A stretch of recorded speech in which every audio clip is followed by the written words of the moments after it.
People love their cars, especially their classic cars, but do you have the right insurance on the car? Well, Jim Garman of Suzi Glover State Farm is here to help us because, Jim, my Yugo is just sitting there because I didn't want to get it out on the road. I'm worried about it. You know, it's definitely, you know, a classic.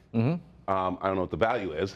Yeah, it's funny you mentioned that because a Yugo, although it's got its humor side to it, it actually has some significance to it. So we could take a look at that. Okay, I like that. And that's the thing about it, because I do also have a new truck, but totally two different insurances I need to have on there, right?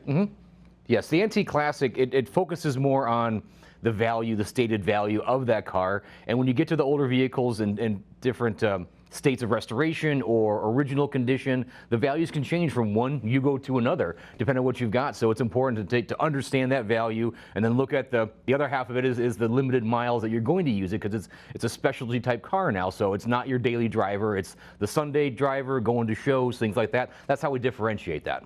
Yeah, and what's so crazy is that I was going, okay, you know what, I'm 50, and so what's considered a classic car? Because my classic when I was growing up was, of course, in 1960, those beautiful Corvettes, the Studebakers, all that. Now, it's how old? 25 years. My gosh. So that's almost like driving like, what's I'm trying to think what was back in those days. So almost like a Bronco, Yeah. you know? An early 90s Bronco, Yeah. in the right condition, qualifies for that, yeah. Wow, that's amazing. So, and even the Jeeps and stuff like that we had back in the day. Yep. So. And the big thing is, yeah, it could be a 90s Jeep or a Bronco, which to you and I that's what we drove when we were kids. So is that really classic? It is now, but it's the limited use. So if you actually, it's a good point you brought up a Jeep, because if the intent of the policy is that it's not going to be used off-road or for those normal things. So we can insure a 1990 Jeep as an antique classic, but you can't go take it off-road anymore because that defeats the purpose of what you're doing with it. There you go, and that's what's so important. And you were talking about driving it, because I was thinking, you know, I do know friends who have, you know, those classic 1940s and 50 cars that they keep in the house, they don't move or anything. Then have other ones that do drive them, like to shows or out and about. But is that something you have to watch out for too? Yeah, it depends what you're doing. Like earlier we were talking about, if you have it in a museum or something that you don't drive it ever at all, there's ways we can tweak that coverage to make it even more cost effective.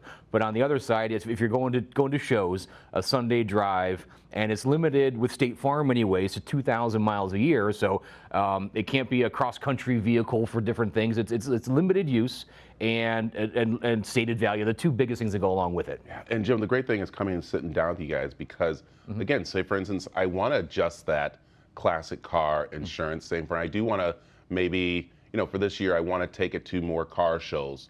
I need to check on that insurance to adjust it. And then next year, I decide I'm not going to do it. So it's really where you can sit and work with people's budgets and work with what they're doing and let them know.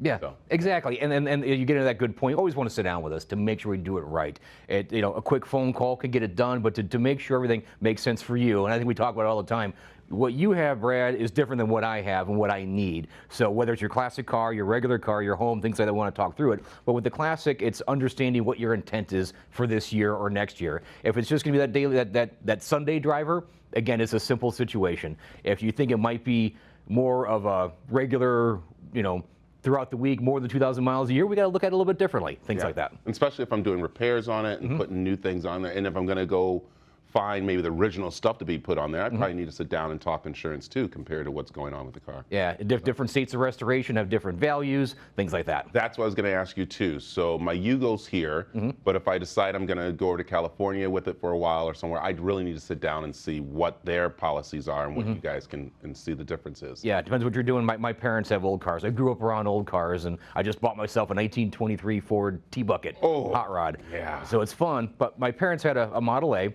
and they were talking about taking it to a show in California. Well, there and back, once or twice a year, that adds a lot of miles on there. So if that's the intent, we got to handle it correctly. Yeah. Jim, how can they get a hold of you guys? Our phone number is 480-941-2257, or go to our website, which is SuziGlover.com, S-U-Z-I, Glover, G-L-O-V-E-R.com. There you go. And you are, of course, the insurance superheroes. That's us. There you go. All right. Stick around.